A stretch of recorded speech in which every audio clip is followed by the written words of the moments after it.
Union finance minister Nirmala Sitharaman यांनी वर्ष 26-27 ह्या वर्साचो बजेट आज 1 तारीख आयताराक संबंध लोकसभेत संबंध देशासमोर मांडलो आणि ह्या बजेटाचे जे हायलायट्स म्हळ्यार दिसा विकसीत भारताचे स्वप्न पुराय करपाच्या दृश्टिकोनांतल्यान हे 1947 हांवें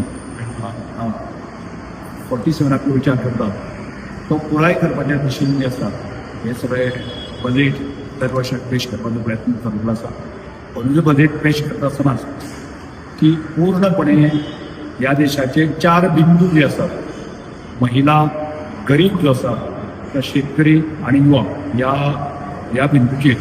म्हणजे विशेष करून तांचो विकास कसो जातलो तो विकसीत भारताच्या स्वप्नाक पुराय करपाच्या दृश्टिकोनांतल्यान कसो ताचो विकास जातलो वा हाचो विचार करून केल्लो आसा. आणि त्याच बरोबर जे आसा विशेष करून जे आसा न्ही की एज्युकेशन सेक्टर आणि हेल्थ सेक्टर हाचेर फोकस केल्लो आसा आणि जेणे करून ह्या एज्युकेशन क्षेत्राच्या माध्यमांतल्यान विकसीत भारताचें स्वप्न पुराय करपाक लागणारा तरुण जो आसा देशाक कशें समर्पीत करतले आणि त्याच बरोबर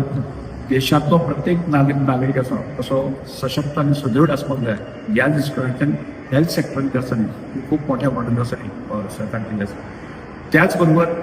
इन्फ्रास्ट्रक्चर आणि इंडस्ट्री सेक्टर जो आसा हाचो विचार करून की भारताची इकॉनॉमी कशी वाडटली आणि विकसीत भारताचे स्वप्न पुराय करता आसतना आर्थीक दृश्टिकोनांतल्यान संपूर्ण भारत देश कसो सक्षम आणि सशक्त जावपाक जाय ह्या दृश्टिकोनांतल्यान ह्या बजेटान विचार केल्लो आसा. त्यामुळे एक म्हाका दिसता की ह्या 4 बिंदूचे विचार करता आसतना की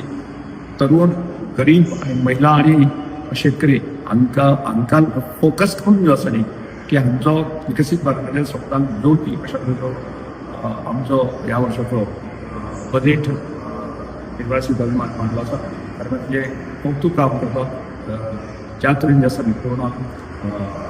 आमच्या देशाचे पंतप्रधान नरेंद्र भाई मोदी हांच्या खात्यान जे आसा की भारत देश कशें फुडें वचपाक जाय त्यामुळे सर्वांगीण भारताचो विचार करून आसा न्ही की नॉर्थ आनी ईस्ट, सावथ आनी ह्या सगळ्या गोष्टींचो विचार करून संपूर्ण भारत देश कसो विकसीत जातलो ह्याच विचार केला.